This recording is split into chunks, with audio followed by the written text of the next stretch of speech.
The following portion of Acadiana Live is sponsored by D. Smith Legal. Board-certified family law specialist Dwazindra Smith answers some important questions when it comes to preparing your will. Here she is now. Each month, attorney Dwazindra Smith with D. Smith Legal joins us here in the Acadiana Live studio, and she is here with us today.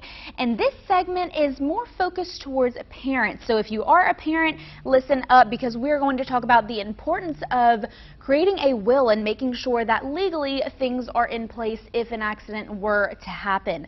Dwazindra, thanks for joining us again. Thank you for having me.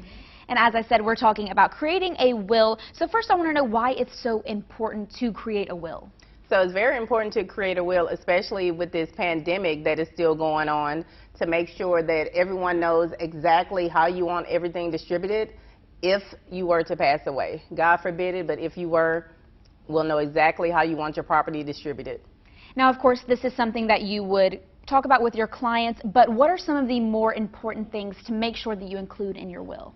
So you want to make sure that you're including all of your property. So that means whether or not you have a house, whether or not you have vehicles. I've had wills where some clients have had a listing of guns, different shoes, stuff like that they did want to give away to different people. Now, as I mentioned, this is kind of geared towards parents in a way. So guardianship. What about guardianship? How do we take care of that? So you want to make sure, first of all, as far as custody is concerned, if you're not with the other parent, you want to make sure that you have that taken care of. You want to get with the other parent to make sure that y'all have a plan. If there's not another parent that's on the birth certificate, you can make a guardianship paper showing, where you want your children to go in the event that something happens to you. And what is the process like? How would someone go about creating a will?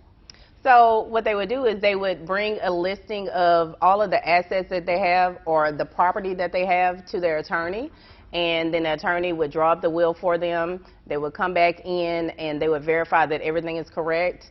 They would also sign an affidavit. It would need to be notarized with what we call an authentic act, which is basically a notary and two witnesses to make sure that everything is proper.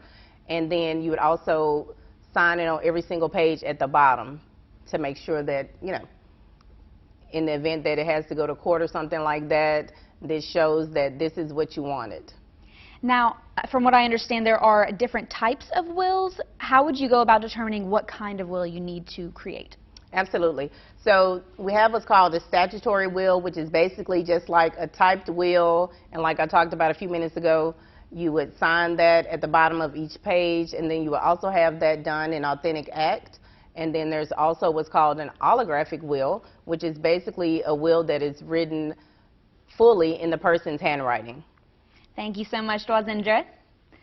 Such good information every time she comes and visits us, you guys. Again, super important to have things legally set in place if an accident were to happen. So you want to make sure you're getting that will taken care of. And as always, you can contact Dwazindra Smith with D. Smith Legal right there at the phone number on your screen.